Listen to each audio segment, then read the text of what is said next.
Today we're going to take a look at doing the opposite of what we've been doing this entire quarter. Instead of finding derivatives, we are going to find what are called antiderivatives, or the opposite of the derivative. Similar to Jeopardy, we now have the answer. We're looking for the question. What we're doing is called antidifferentiation, or simply the reverse of finding a derivative. Basically, what we're going to look for is patterns that we have seen before with differentiation and recognizing those rules in reverse. So for example, if I know that the derivative is equal to 7, the antiderivative, regular f of x, we think, where have we seen that the derivative is 7? Well, if it was 7 times x, then we would have the antiderivative, 7x. Notice if we were to take the derivative of 7x, the solution would be 7. Similar, if the derivative was equal to 3x squared, we could find the antiderivative. Where have we seen a derivative that comes out to 3x squared, where a 3 has moved out front and the exponents drop down to 2? Well, we've seen that before. It's the derivative of x cubed. Now, I've kind of left out half the story because in reality, these original functions may have some number added to the end. Because the derivative of these numbers added to the end, the derivative of a constant is 0. So 7x plus a number, the derivative is going to be 7. X cubed plus a number, the derivative is 3x squared. So when we take these antiderivatives, we kind of have this unknown element of this mysterious number that could have been added to the end. And we need to make sure we account for that with our antiderivatives. And the way we account for that is we will represent this constant with the letter c. So actually, the antiderivative of 7 is 7x plus c. The derivative of 3x squared, the antiderivative of 3x squared is x cubed plus c, plus a constant whose derivative is 0 and disappeared in the differentiation process. Now we need a symbol to represent antidifferentiation, just like we had a symbol to represent the derivative. The symbol with the derivative was often d dx or dy dx. With antidifferentiation, the symbol is the integral. Integral, I think is how it's spelled. Probably not, but we'll go with it. Integral. And the way we show the integral symbol is it looks like the symbol on the side of a violin. It's kind of the squished squiggly s. Then we stick the function in it, and then we say dx, just like the d dx or the dy dx. That way we know what variable we're taking the derivative of.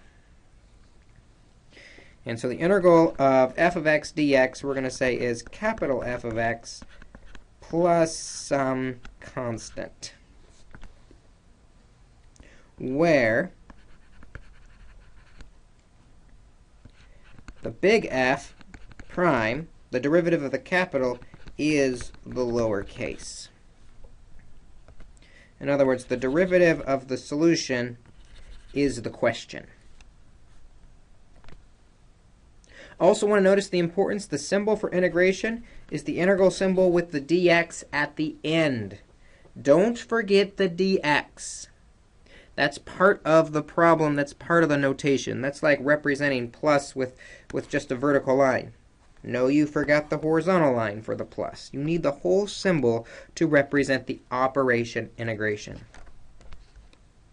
In addition, the other thing I don't want you to forget is the plus c, plus a constant, because the constant's derivative is 0 and it disappeared.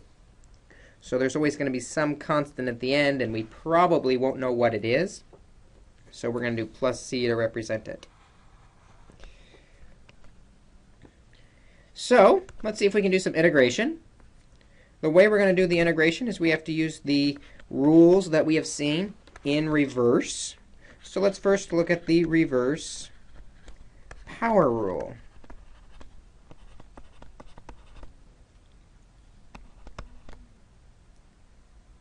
In order to do the power rule in reverse, we'll remember first that the derivative d dx of x to the n, what we do is we take that exponent out front and then subtract 1 from the exponent. We've done that before. We're going to do the opposite now.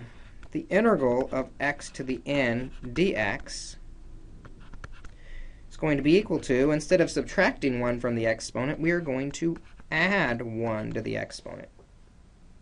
And instead of multiplying by that original exponent, we are going to divide by the original exponent, 1 over n plus 1. Of course, with every antiderivative, every integral, we need a plus c at the end, because there could have been a constant in there. This is our first integration rule. It's just the power rule in reverse. You should know this integration rule. It's going to be very important.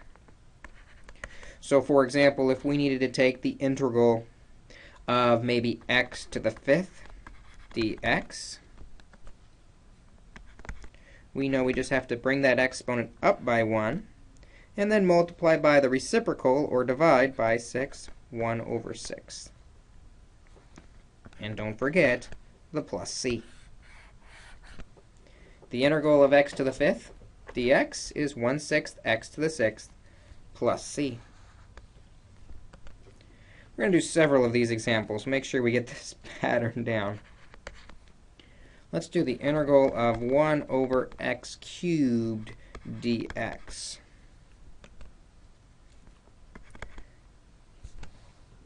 Now, just like with finding derivatives, finding antiderivatives and integrals, it's probably going to be easier to write this as the integral of x to the -3 dx, so that we can use our rule. We increase the exponent by 1. It's now -2. And then multiply by the reciprocal of the new exponent, -1/2, plus c.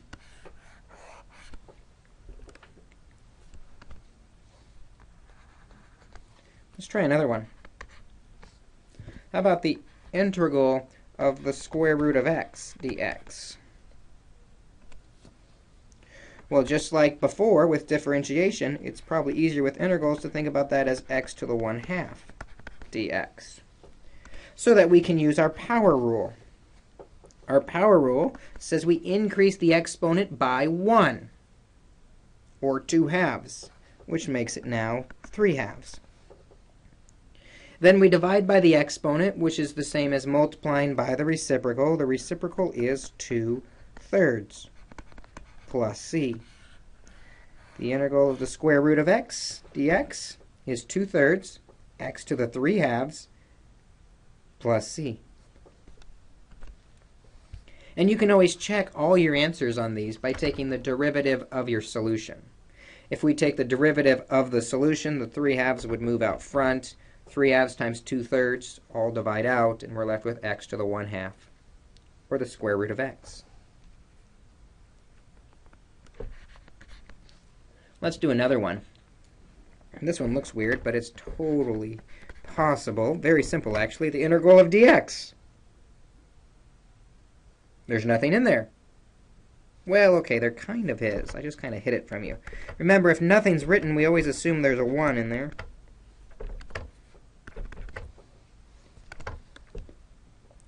And that's like saying 1x to the 0, so we bring the exponent up by 1, x to the 1st, or just x,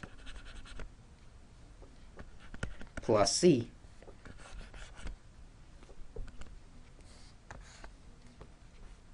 Let's do another one. Let's do the integral of 3x to the 5th dx. Just like with derivatives, that 3 stays in front because it's a constant. And then we've got x to the 6th, bringing the exponent up by 1, and multiplying by the reciprocal, 1/6. Well, 3 over 6 reduces to 2, so we have 1/2 x to the 6th plus c. Don't forget that constant, plus c.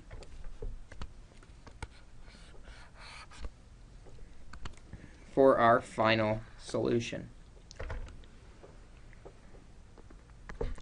F. The integral, let's do, of 3x squared minus 5x plus 4 dx. Just like differentiation, where we took the derivative term by term, integration, antiderivatives, we do the antiderivative term by term. So, we've got 3 times the derivative of x squared is x cubed times 1/3 minus 5 times the derivative of antiderivative of x is x squared, bring out the half, plus the antiderivative of 4 is 4x, and of course we remember the plus c. Simplifying, the 3's divide out, so we're left with x cubed minus 5/2 x squared plus 4x plus a constant is our antiderivative for example F.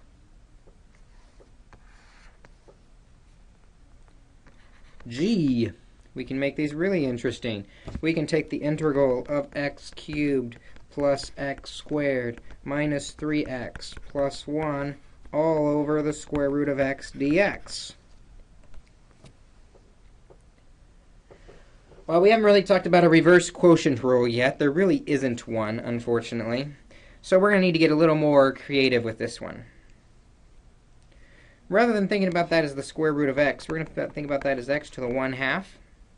And so we can divide all 4 terms by x to the 1/2. And when we do that, 3 becomes 6/2 minus 1/2. We get x to the 5/2. Plus x squared in halves, that's 4/2, minus 1/2 is 3/2. Minus 3x to the first, which is 2/2, minus 1/2 is 1/2, plus 1, x to the 0, really, so we have 0 minus 1/2 is x to the negative 1/2 dx. And this we can take the antiderivative of. We increase the exponent by 1. Remember, 1 is 2/2, so we're going to add 2/2 to everything. So we have x to the 7/2 times the reciprocal, which is 2/7, plus we have x to the 5/2 times the reciprocal, which is 2/5, minus x to the 3/2 times the reciprocal, which is 2/3. We got to do 2/3 times 3, though. When we do that 2/3, over on the left, 2/3 times 3, you'll notice the 3's divide out. So we're just left with the 2. And then we have plus x to the 1/2 now, times the reciprocal is 2, plus a constant c. And we've got our antiderivative. The integral of x cubed plus x squared minus 3x plus 1 over the square root of x dx is 2/7 x to the 7/2 plus 2/5 x to the 5/2 minus 2 x to the 3/2 plus 2 x to the 1/2 plus a constant c. Let's do one more example of this reverse power rule. Let's do h. Let's do the integral of x cubed minus 3x, and then we're going to square the whole thing dx. Now you might recognize this from derivatives as something that looks like a chain rule, We do have a chain rule type thing with integration, but we're going to look at that another day. Today we're just going to focus on polynomials, so it's probably going to be easier to actually square this thing out. So when we square it, we get x to the 6th minus 3x to the 4th, 6x to the 4th, we got that twice, plus 9x squared dx. And now as a polynomial, we can take the derivative of this, increase the exponent by 1, and multiply by the reciprocal. 1/7 x to the 7th minus, we've got x to the 5th, multiply by the reciprocal, so we get 6/5 after we multiply by the 6th, plus x cubed, 1/3 of 9 is 3, plus a constant. And so that's the power rule in reverse. We increase the exponent by 1 and divide by the new exponent. It's the opposite of the derivative rule, where we multiply by the old exponent and decrease the exponent by 1. The exact opposite process.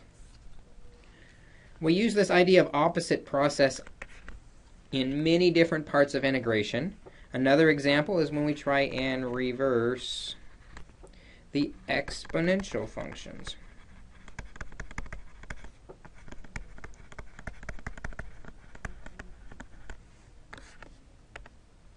You might remember that the derivative of e to the x is e to the x. So as you might expect, the integral of e to the x dx is equal to e to the x plus a constant. Don't forget that constant. So this is our second rule. And we're going to actually stretch that a little bit further. You might remember that d dx of e to some constant times x. What we did is we said that's e to the constant times x, and we multiplied by the derivative of the stuff. So we multiplied by the k.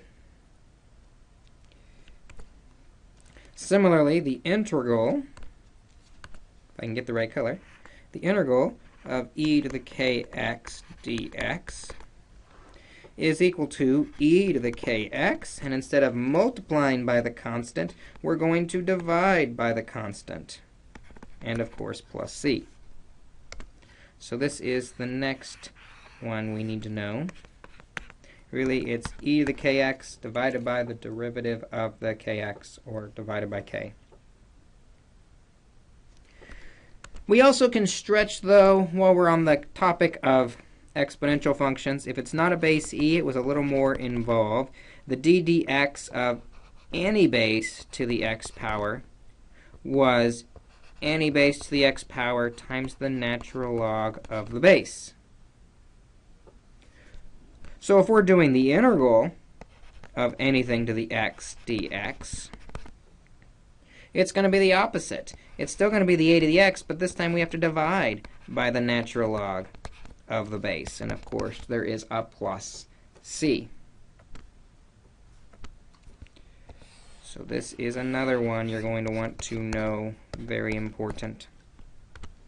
And similar, if there was a constant in that exponent that we wanted to play with, we wanted the derivative of a to the kx. In the past, it would have been the natural log of a times a to the kx, and then we multiply by the derivative of the guts, which is k. So similarly, if we want the integral of a to the kx dx, that's going to be equal to a to the kx divided by the constant and the natural log of the base plus c.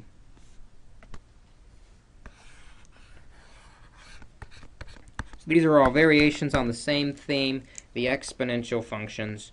You should be able to work with all of these as well. So let's take a look at an example. Let's do the integral of 5e to the 2t dt Notice when the variable is a t, the last part is dt. Just like when the variable was an x, the last part was dx. Well, the 5's along for the ride. It's a constant times. The derivative of e to the 2t is e to the 2t divided by the derivative of 2t, which is 2, divided by that constant. And, of course, there's a plus c. Simplifying a bit, we got 5 halves, e to the 2t plus a constant. We have our integral.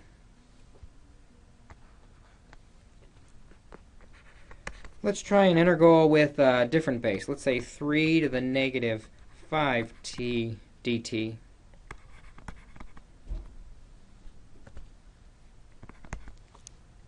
Well, with nothing up front, we don't have to worry about that part. The integral of 3 to the negative 5t is 3 to the negative 5t divided by the negative 5, that constant, times the natural log of the base plus a constant. And that, ugly as it is our antiderivative. We usually try and avoid having different bases than e just because they get uglier. So you'll see the e's more often than other bases, but they do come up, so we need to know how to handle it.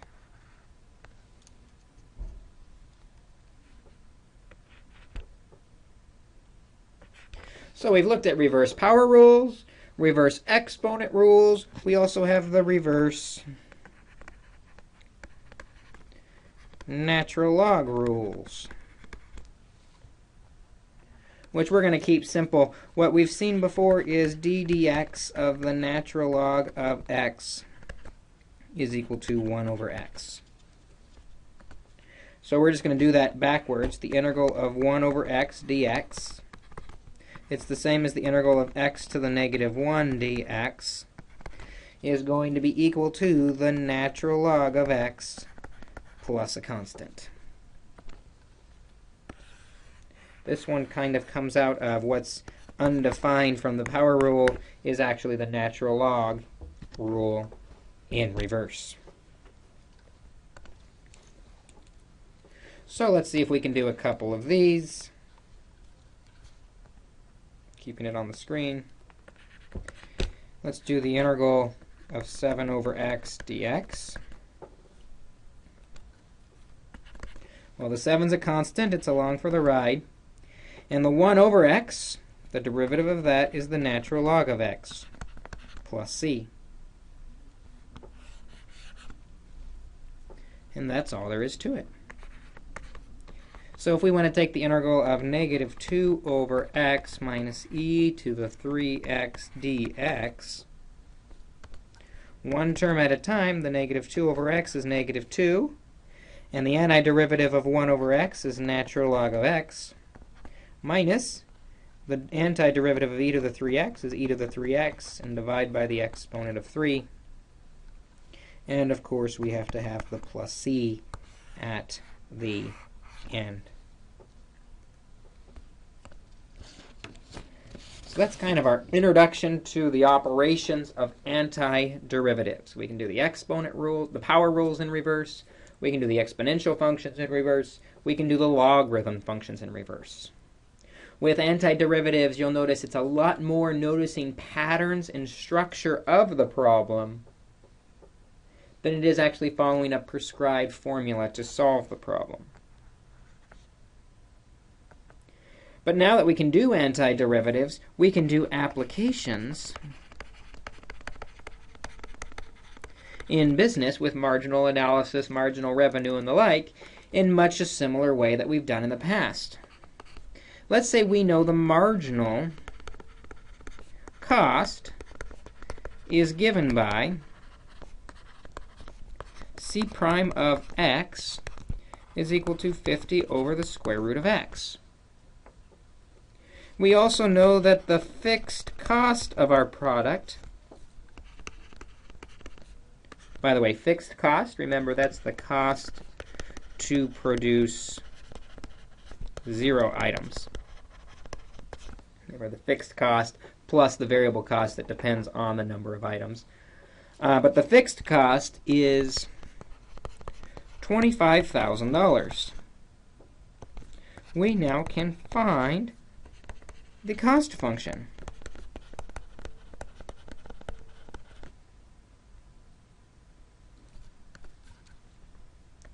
Because the cost function, c of x, is the antiderivative, or the integral, of the marginal cost function.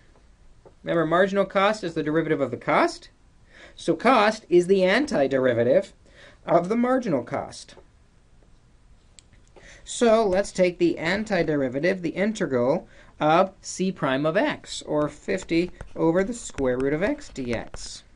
Or maybe a better way to say it would be the integral of 50x to the negative 1/2 dx, because now we can use our power rules. Using our power rule, we get x to the positive 1/2, multiplying by the reciprocal of 2. 50 times 2 is 100, plus c is the cost function. Notice we did not use that the fixed cost is $25,000 yet. That information is going to help us find our constant.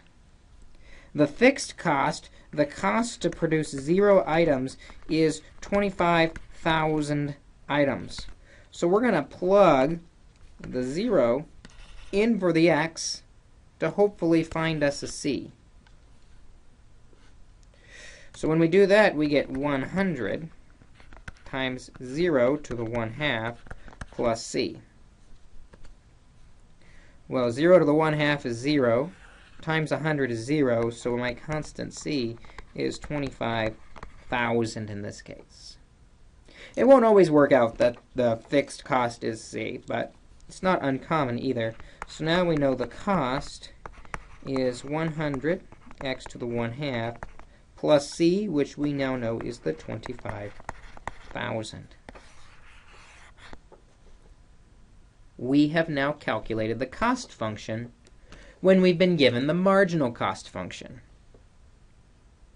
Sometimes it's easier to identify the marginal cost function because it's simpler, and so we can use that to identify a cost function that we could then use to evaluate our business with.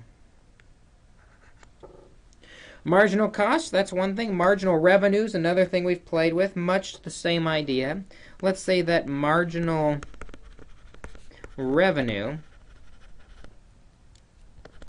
is given by 400 e to the 0.1 q. Remember, q is the quantity of things produced, plus 8. We're going to find the revenue function. Remember, the revenue function is r of q. And we're also going to find, if I can write the word and, the demand function.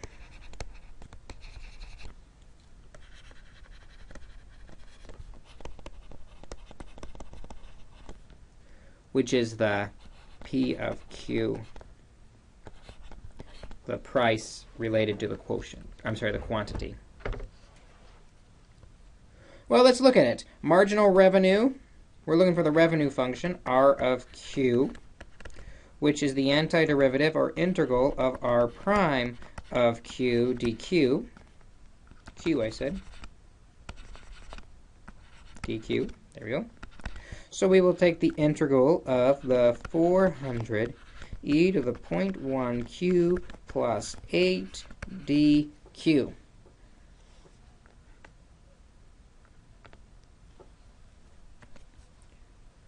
Well, we know the antiderivative of e to the 0.1 q is e to the 0.1 q divided by 0.1 times the 400 plus 8q plus a constant. And to clean it up, we're going to go ahead and divide 400 by 0.1. That's going to give us 4,000 e to the 0.1 q plus 8q plus c is equal to the revenue function.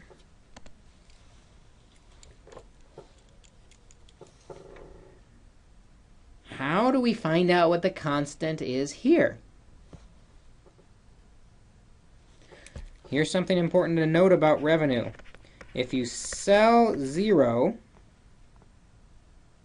which would be our Q, our revenue is what? If we don't sell any, how much money do we bring in? Our revenue is 0. That's our R of Q. So we know that R of 0 is going to be equal to 0. So if we again plug that 0 in for the Q's, we can find RC. So that's going to be 4,000 e to the 0.1 times 0 plus 8 times 0 plus C.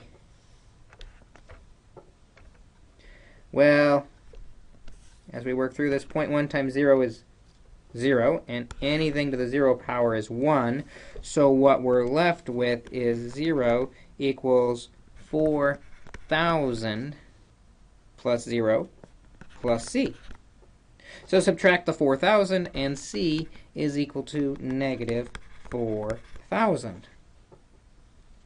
So, for our final answer, our revenue equation, R of Q, is equal to 4,000 e to the 0.1 Q plus 8Q plus our constant, which in this case is negative, so we'll say minus actually,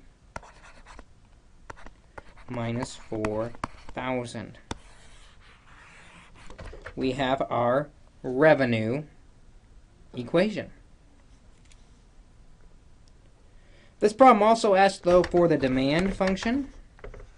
So a little bit of a review. Remember, revenue is equal to, I should just say R. R is equal to price times quantity. So the price times quantity then is equal to our revenue equation, 4,000 e to the 0.1 Q plus 8Q minus 4,000. And so the revenue equation is P equals stuff. So to get P alone, we divide by Q. And so now we have a P of Q function. The demand function is 4,000 e to the 0.1 Q plus 8Q minus 4,000 all over Q. We now know our demand function based on the marginal revenue function that was given to us. So antiderivatives, antidifferentiation, integration, they're both the same thing. Using our rules in reverse. Take a good look at the homework assignment tonight. Come to class with questions after looking at the homework assignment. Don't come to class without practicing these. Integration requires practice. We will see you in class.